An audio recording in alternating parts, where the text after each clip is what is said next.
What's going on? Happy Wednesday. Williams and Blum Wednesday for you here on the Cyclone Fanatic Podcast Network. We've been teasing it. We are now here 2 days a week. The Wednesday show is going to be a little shorter most of the time, although during the week, I'm not going to make any promises either way. But we really wanted to be able to serve you guys more than once a week with the content that you want and be able to give it to you courtesy of our friends at Mechdyne.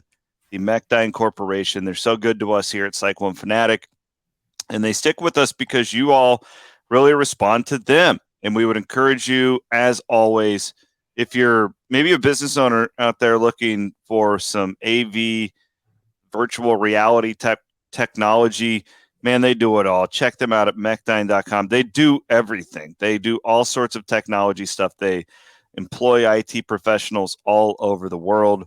Engineers, salespeople. It's a great company. They are headquartered in Marshalltown.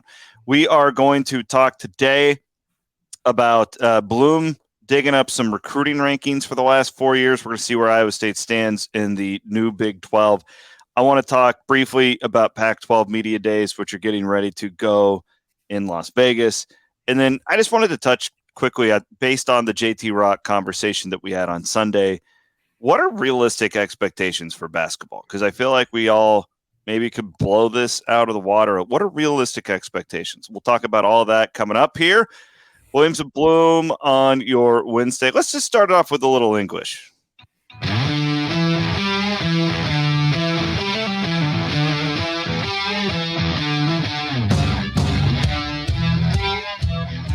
Bring in the horns now.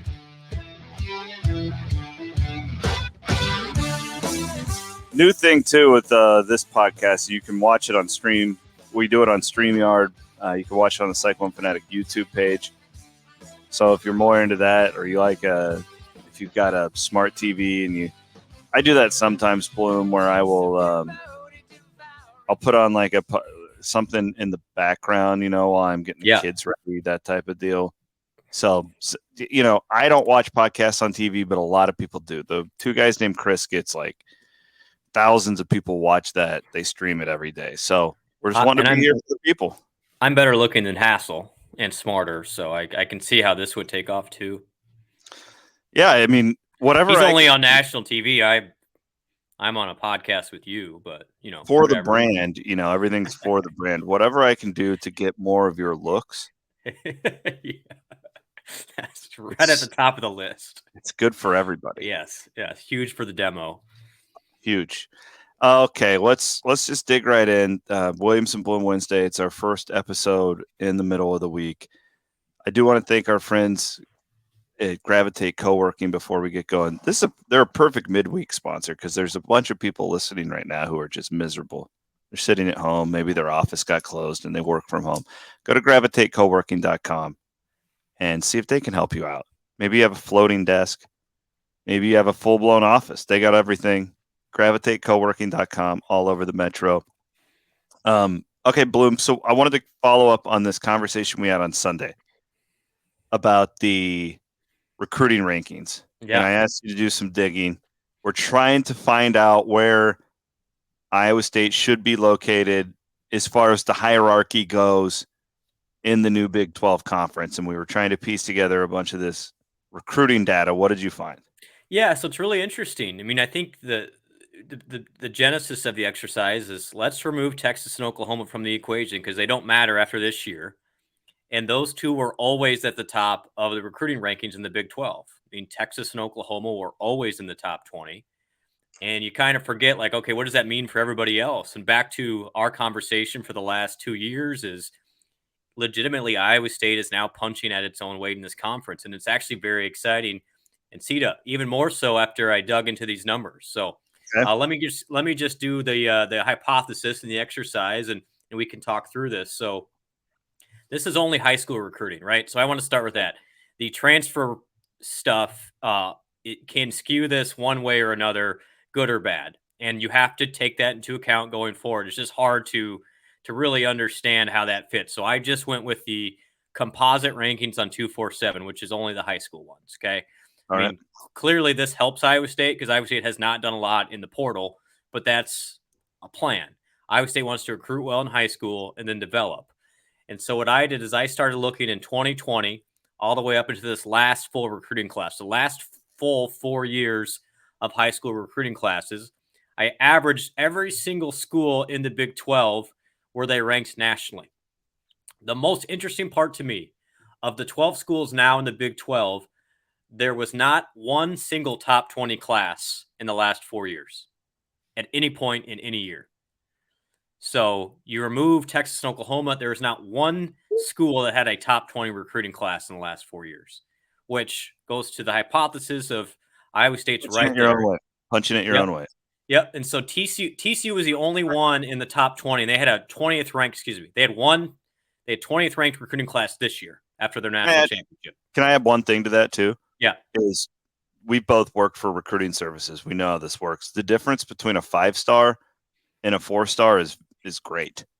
So like when you're talking about competing against other like 2 and 3 stars or 4 through 2 stars compared to going against the 5-star guys, that's a massive difference. Correct. And there is exactly where we want to go here. So I averaged the last 4 years for every single school, and I'm going to read you the top 12. Are you ready?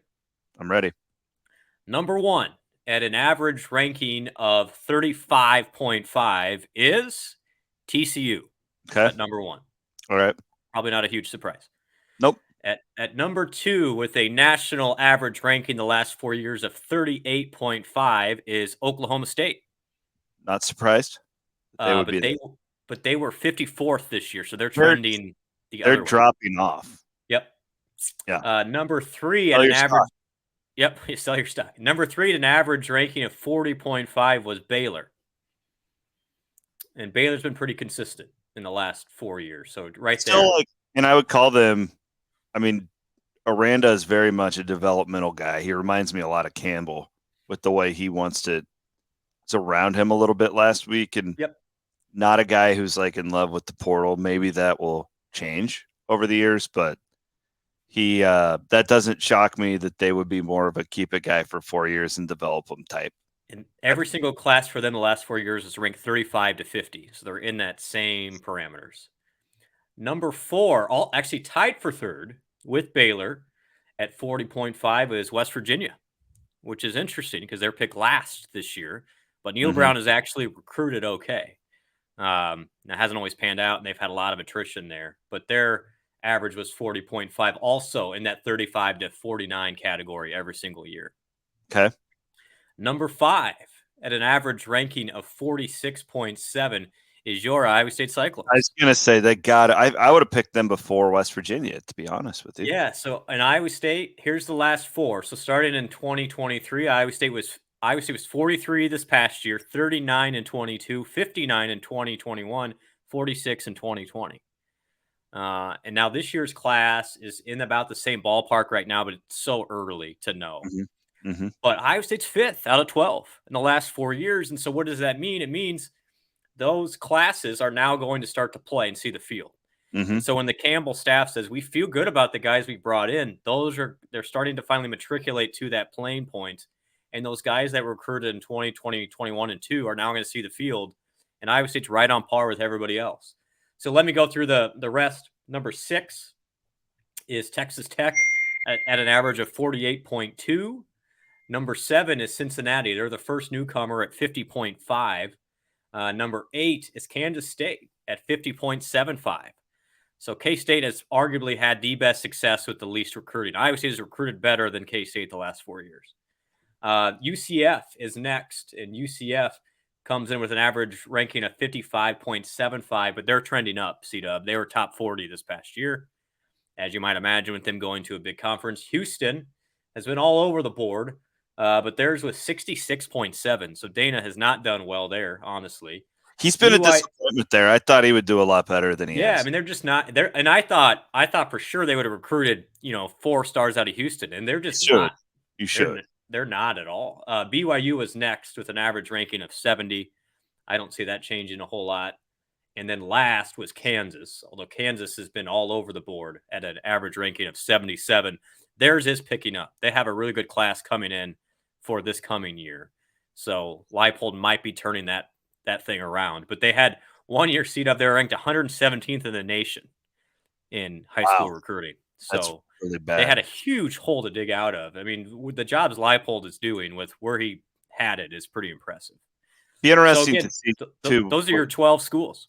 the transfer like numbers, who's taking the most transfers out of these, and that doesn't like a sheer number doesn't always mean a good thing either, right? Like I know there's a lot of people in this business that would argue you want fewer transfers because that means you can still develop, especially at this level when you're not getting the top end guys. Like you'd rather have 5 good ones as opposed to 20 of them where 50% of them might flame out, and then you're missing out on those scholarship numbers. It's really fascinating.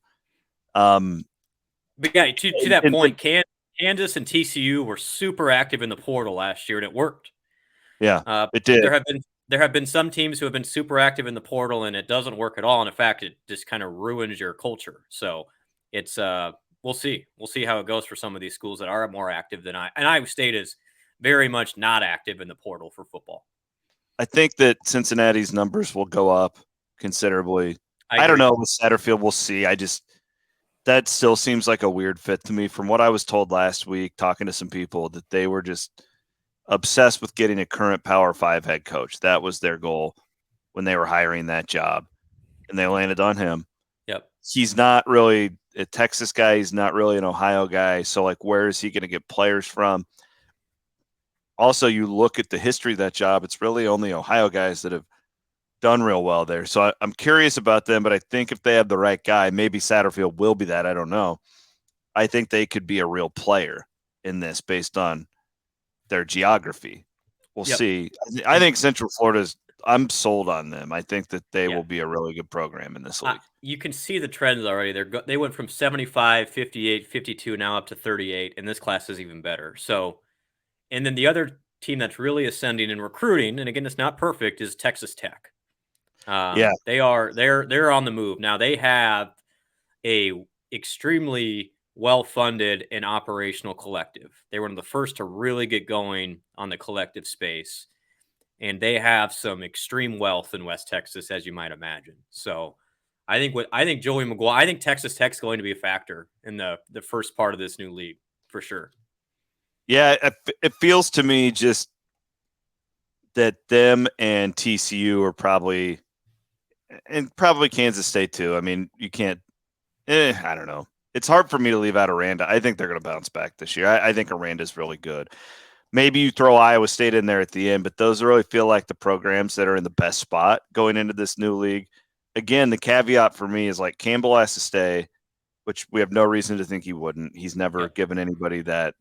And they got to show you something this year. Like I don't think Iowa State needs to bounce back and go 9-3 to convince people.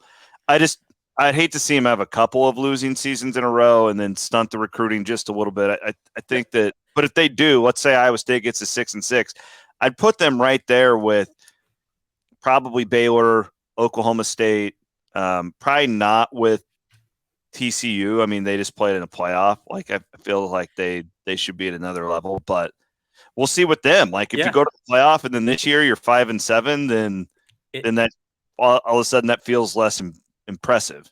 Yeah, for sure. And but I think that looking at this, I was surprised. I mean, Iowa State, you could argue just based on that as the 5th best talent in the league. Right. And I think Iowa State fans would even be surprised at, you hear Iowa State's recruiting the best it ever has. It's true. And it actually stacks up with the rest of the conference. I mean, Iowa State has never been in the top half in recruiting. And this is over a 4-year period. This is not a 1-year one-off. Like, you look at Iowa State's roster, and these are the players that should start to be impactful guys. And, it doesn't account for transfers. I understand that. But it's not like these other schools are just doing so much better. I mean, Iowa State, talent for talent, and that was always the thing is, Iowa State is never going to out-talent anybody. And that's true, but they're also not being out-talented by really anybody, maybe TCU. So I think that's super encouraging. If it becomes a development program, and that's what Iowa State is, and winning in the margins, you just based on recruiting, and it's not perfect, Iowa State's right there with everybody. Now you got to execute. We are presented on a Williams and Blum Wednesday by our friends at Kelderman Manufacturing. here's what I love about the Kelderman guys. They're diehard clones. You know how I met these guys, Bloom? At the RV lots. This is how I met the Kelderman guys. Jeff Kelderman's the guy who put that Clarinda Academy sign in front of my Yes, camper. you need to hang that in your background. I do. It's just so heavy. It's heavy. I don't know. I don't want it. I don't want it to how ruin your wall. I don't know how I can physically hang it, but we're gonna do something with it. Something. Maybe we'll put it in the new studio. There you go. I don't want you to That's take that beautiful Brett Meyer jersey you have in your background down. that's That'd the be nice. retro. That's the game that Shaggy hit the 5 field goals. I wonder who has his jersey from that game. I don't know. But Kelderman. So here's the deal. They do a lot of good stuff. You check out their website, Kelderman Manufacturing. They're down in Oskaloosa. I like this though. They can help you make your dream truck, Bloom. What Oh, they do is I actually know a couple of celebrities that they've done where they order a truck and it gets sent straight to Kelderman, and Kelderman puts like custom bumpers, suspensions, all that badass stuff. I actually am talking to Jeff right now about having him do a custom grill for the new Cyclone Fanatic truck. I think it'll look sick. They do all kinds of badass stuff, and they're diehard Cyclone. Shout out to my guy Mark; he's the one who I yeah. originally met. Those guys So came to the We Will Summit. they did. They came to the Yep. We Will Summit and shook a bunch of hands, and Yep. they're really good people. So support Awesome. them, and also our friend Hope Wood. Hey, I'm telling you again, we're getting to football season. You guys need to get your freaking wills done because you just don't know what happens on a game day. I know the cardiac clones can drive us all crazy, but you got to take care of your family. You never know what's going to happen around the corner. So hopewoodjd.com. She does a will in a day. And Bloom self-challenged to me to get this done before football season. I'm going to hold you to it. I got to quit putting it off. My girl, hopewoodjd.com. You can use a promo code Fanatic to get $50 off of your will. She is fantastic. She's a wonderful person. I've gotten to really enjoy her and her husband, Jeff, over the years. All right. Pac-12 Media Days coming up later this week in Las Vegas. I don't necessarily think we're going to learn anything, but I do think it'll be interesting to see what comes out of this media-wise. When you see the Canzanos and the real West Coast guys like putting out reports. Did you listen to the podcast I did with Jason Shear? I did. Yeah. If you guys haven't, I would go back and listen to that. Really good perspective on how the Pac-12 media works. I'm more interested to see like the off-the-record stuff that comes out of this week because all the administrators are going to be down there and they will be chirping. It's pretty easy to tell right now what information is coming from the non-figure or four corner members compared to the ones that are, the ones that don't have options compared to the ones that do. The noise right now is pretty quiet, honestly. I'm not going to sit here and lie to you and say that I've heard a lot because it feels like we are just in a holding pattern until they get this television package offer. Where is this going to come from? I do want to know. We didn't talk about this on Sunday. The ACC just had that sub-licensing deal with the CW, which was interesting because that was one of the things that was rumored with the Pac-12.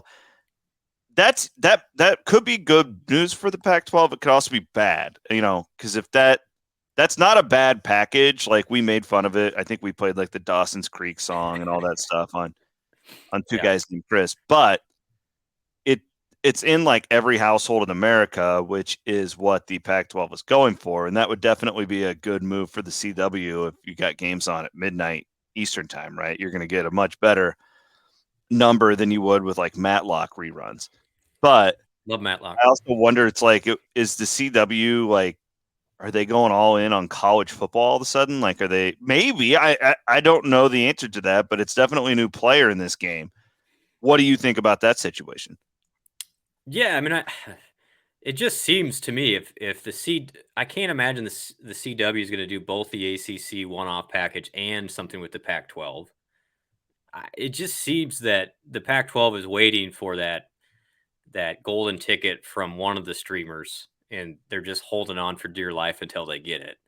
I mean, I don't see. I mean, I was paying attention. I know you were too, to the Disney calls last week, and Bob Iger talking about ESPN and how it's a priority, but yet they don't seem real anxious. I think everyone understands the value of sports rights, but they don't want to attach themselves to the Pac-12 quite yet for a long-term deal. Disney So Disney just got put in a bit of a headlock too with this Hollywood strike. yeah, and that's the other part Their is they're gonna situation just got worse. same with Apple. Like these streamers are now the Hollywood strike in a weird way does not help the Pac-12.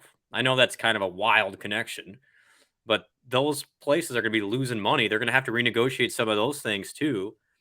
And I don't know. The longer it goes, I don't know what the pack. There can't be just some magic rescue coming.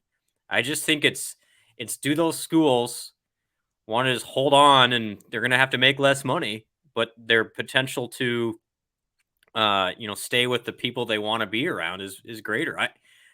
At the end of the day, I think if Colorado and Arizona wanted to jump, they could have by now. So it's like, why haven't you? And I don't know. I mean, it's crazy to me that we're on July, almost August 1, and we still have no news from them. They've had the negotiation for over a year. This is what it's like to cover realignment.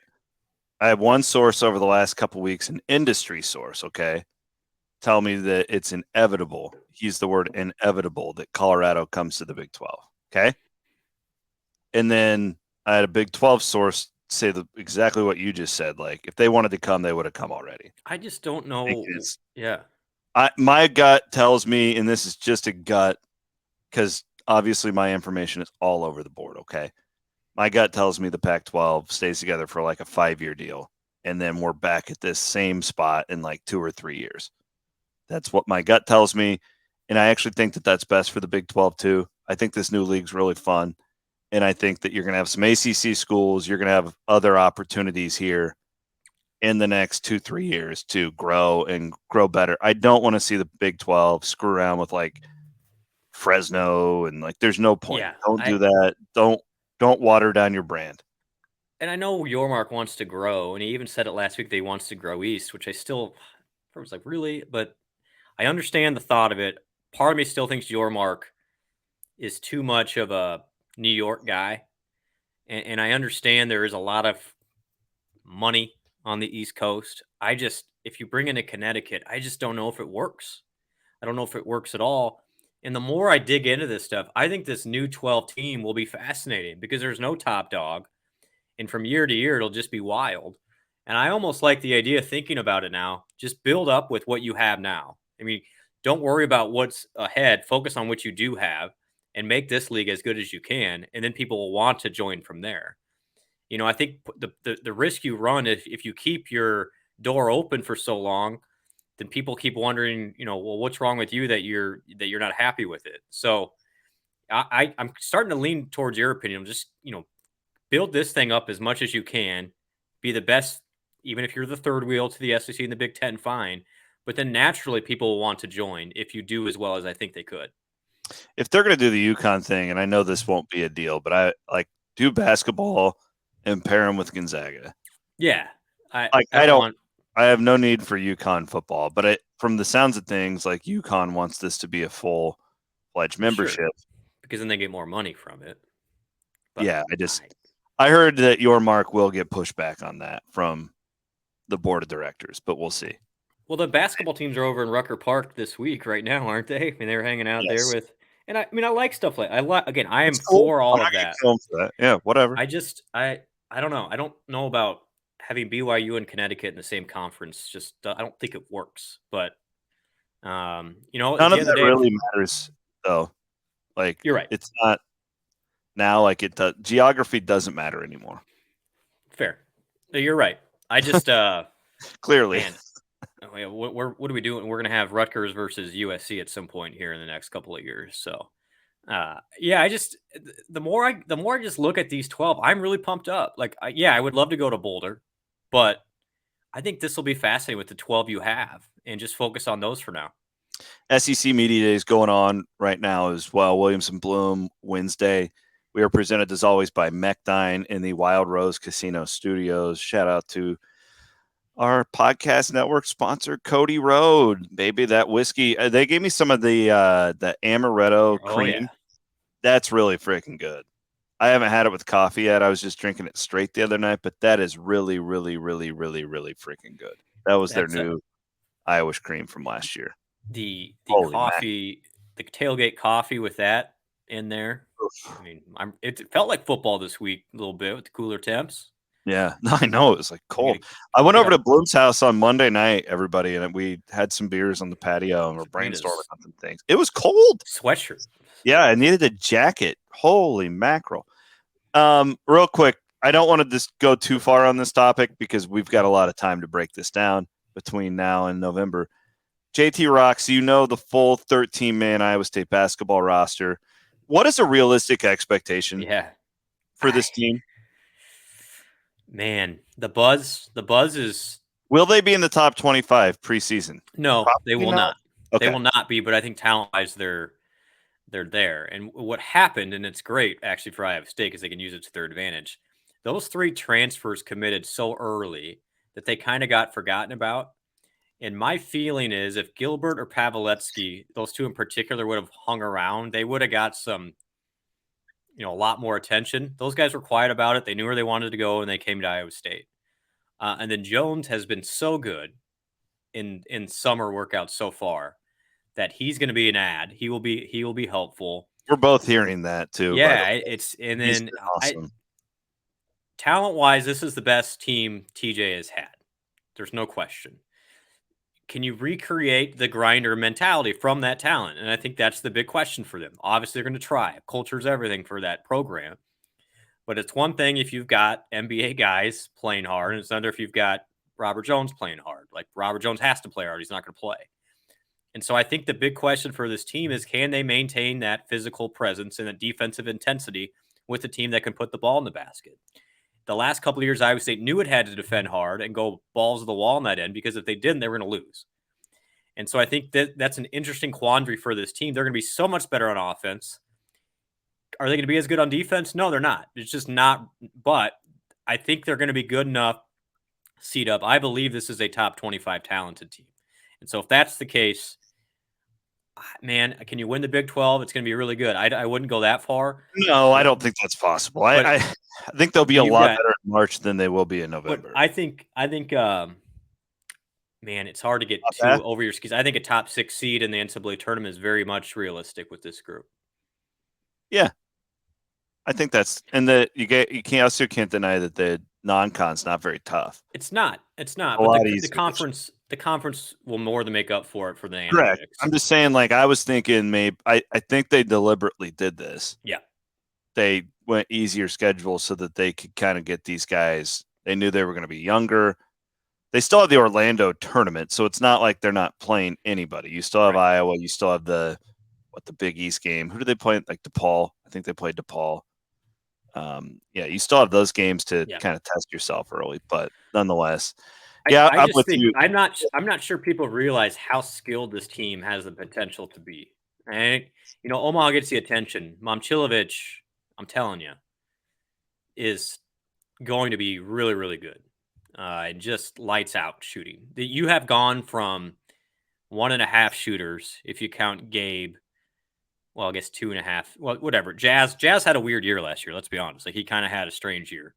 Man, but he was really good before he got hurt. Then he got hurt, and it just wasn't the same. Yep. Yeah. Between Caleb, Gabe, and Jazz, I mean, that was pretty much it.